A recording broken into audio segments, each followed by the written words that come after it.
Hello again, I am Bloody. Having a bit of a rough week, productivity-wise. I can't seem to concentrate or focus or feel inspired or excited about anything I wanted to do. I've tried to make several different videos. I'm working on a video about a new lens I've been testing. I'm working on a video about a microphone.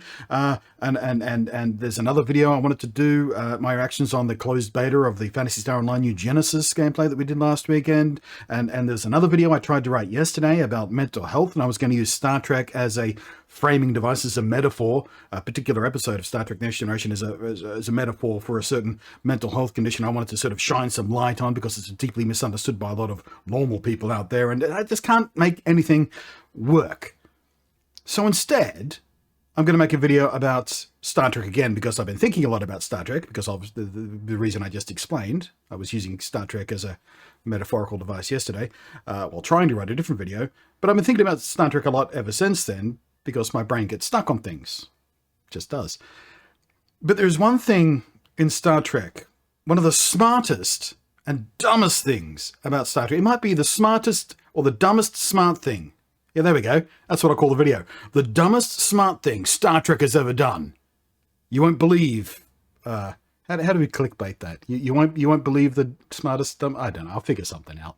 Let me know what you thought of the title in the down below. While you're down there, thumbs and subs and bells and stuff like that.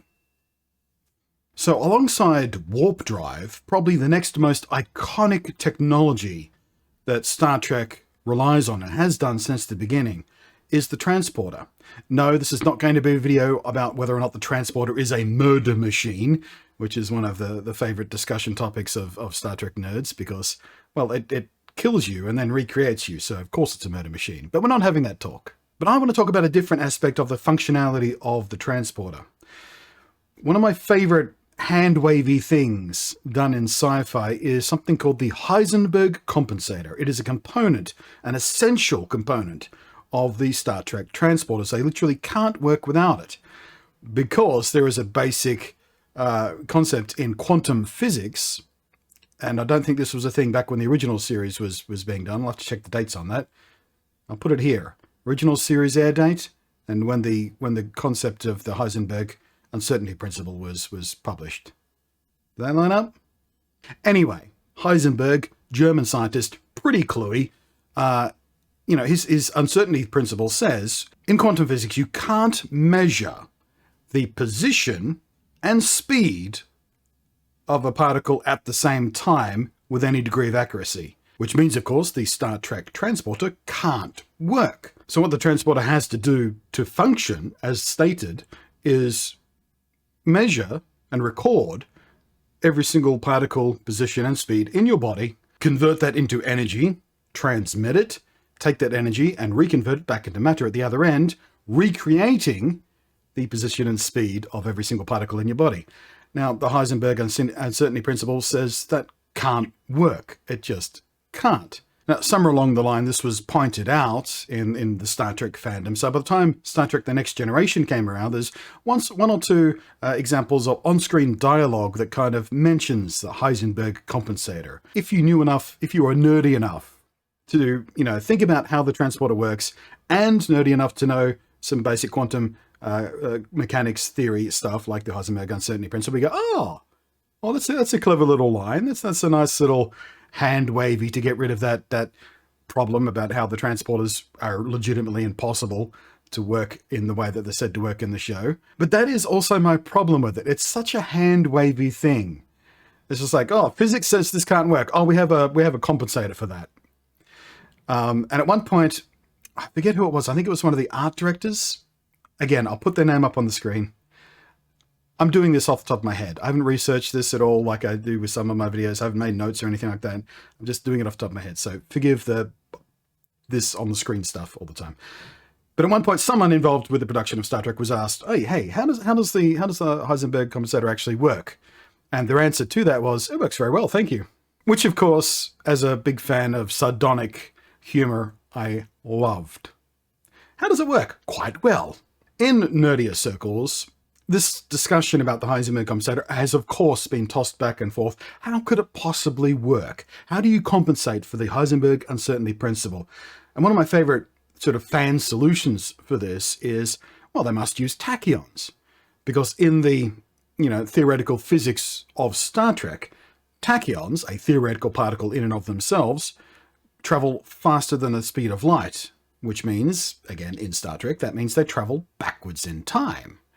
So the theory is the transporter measures either the location or speed, and then uses some sort of tachyon detection to look forward or backward in time with tachyons and stuff to get the other measurement, dancing around the rules of physics and time travel and things like that.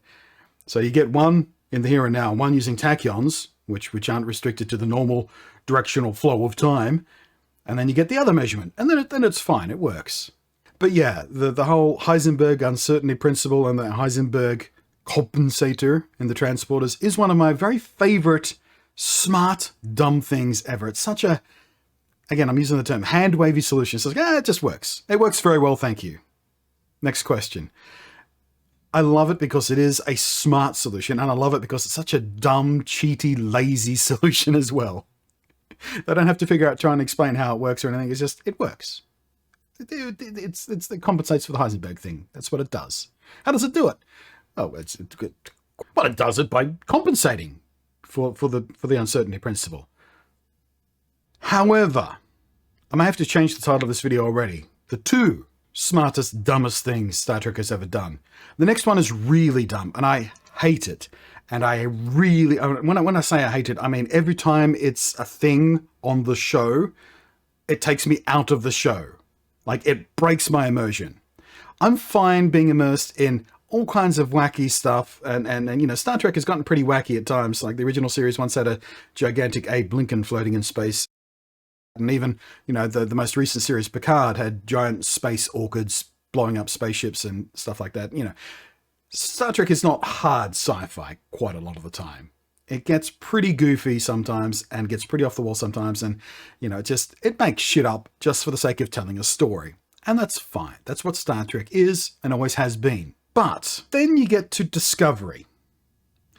Most notably, the most recent season of Discovery, where they leapfrogged far, far into the future, further into the future we've ever seen in Star Trek, at least in detail. There was the whole Archer going to the future thing in Enterprise, but we didn't really see much because that was an alternate future and everything was wrecked.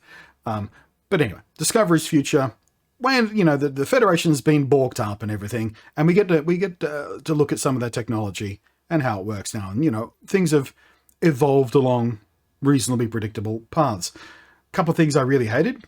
The floating nacelles, which makes no sense when you think about how those nacelles actually work, because they work by transferring power back and forth. And how do you transfer back and forth across empty space?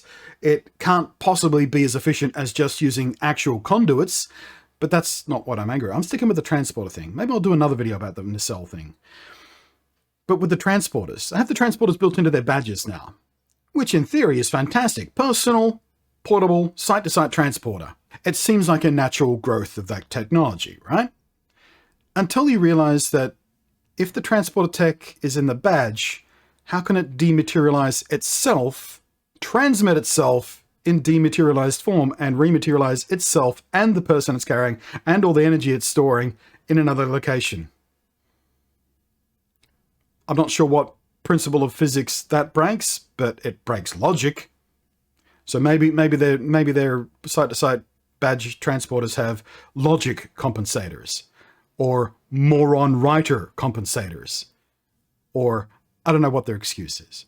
But I can accept the Heisenberg compensator, stupid, dumb, hand wavy, and lazy as it is, but it makes sense. There is a piece of technology specifically designed to compensate for this principle of quantum physics that we know would otherwise prevent the transporter from working the way we said it works. But it makes no sense whatsoever for a badge with a transporter in it to be able to vaporize it, transfer itself into energy and still operate. It has to destroy itself. How does it operate when it's not an actual thing anymore? It's just a pattern of energy. It's data recorded. No sense whatsoever. And that's only one of 70,000 things that have annoyed me about how Discovery was written and how they just don't give a shit about Star Trek in general. It's not a very good Star Trek show. It's a pretty decent sci-fi show in its own merits. There are some pretty fun stuff they've done, interesting stuff. I like a few of the characters. I really hate some of the characters, but I can say that about any of the Star Trek shows, except maybe Deep Space Nine. Name a character you don't wind up liking on Deep Space Nine. Even Garak, who's a sort of a prick of a bastard of a evil space Nazi. But even him, there are qualities about him you like. But there are characters on Discovery that I just wish would step into an elevator shaft. That is a deep cut Star Trek reference. Gold stars for anyone who gets that one. I'll give you a hint. Season 2, Next Gen, and a character who was only on that particular season. And it had nothing to do with what happened to that character on that show, but a character she played previously. I'm a nerd. Get used to it. So let me know, what is your favorite dumb, smart thing from your favorite sci-fi? Maybe it's Star Wars. How do the lightsabers know when to stop? How do they know how long to be? That's always been one of mine.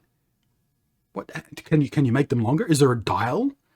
How does Yoda's know to be short because he's little? There's probably an answer out there, but I haven't done. You know what? I'm gonna have to hit up Wikipedia. I'm going to Wikipedia. I'm gonna find out how lightsabers know how long to be. Otherwise, thank you for watching this stupid idiot nerd ramble. I am Blunty, and at least I got one video out this week, I suppose. Thank you as always to the patrons up above there as well. Thank you for watching. I am Blunty, and I will catch you next time.